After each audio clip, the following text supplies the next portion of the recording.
had an awesome conversation the other day. I had a young lion. When I say, I hope that people know what I mean when I say a young lion, it's a young man. It's somebody that's growing, becoming, and usually wanting to kind of get on their way. I'd say anywhere from a 12-year-old to an 18-year-old, I would call a young lion.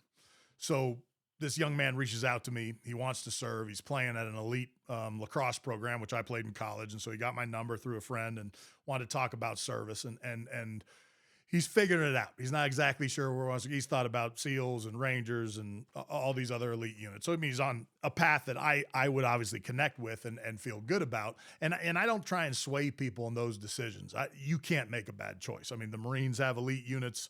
Army, Navy, Air Force has elite units. You can find a savage and capable peer group in every one of our services. So I don't really try and actually guide people. I just try and answer what I know and what I see about the culture and the differences of what those those organizations offer, and then they got to find their own path. But so he's working through that. But an interesting part of the conversation, which is what I want to share, is he kind of amidst it said, I'm sitting here playing sports. I'm 20 years old. I'm getting ready to go do this. I know you did the same, and then you went to become a leader, and as I understand, an effective and capable leader within a very, very intense and talented peer group. And it strikes me it takes a man to do that, and I'm a young man, but I really want to become a great man. I grew up with a single mom. I didn't really have a daily mentor that was there to do that, so I've always connected to coaches. And I don't know if this is the right question, but I almost want to ask you, how do I become a man?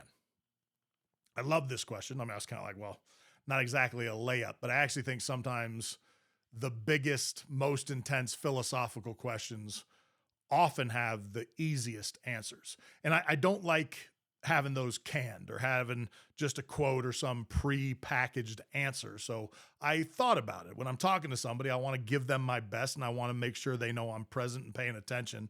So I thought about it for a minute and I said, I don't think a man becomes a man because he's a man. A man becomes a man on purpose.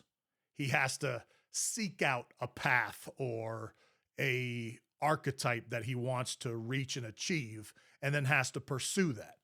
So I said, if I have a recommendation for you, because every man is different in many ways and going to become their own version or hopefully the best version of themselves, is to find men that you respect. And I would do that across time. You can go back to ancient times through modern examples and find the men you respect or the behaviors that they respect, and then pick those apart. Pay attention to the deeds and the stories, but in particular, look at what is the behavior, the trait, the philosophy, the core value that person, that man has that then impacts the way they do things. Figure that out and start doing that.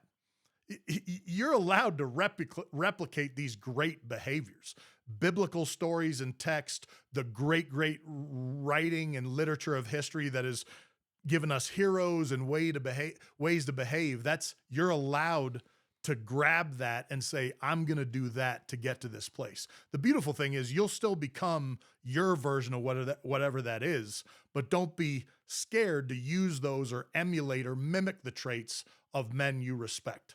And so I finished where I started. I said, I don't think a man becomes a man just because he's a man. He does it on purpose. And you have already shown purpose and wanted to be one. You're well on your way. Ever onward.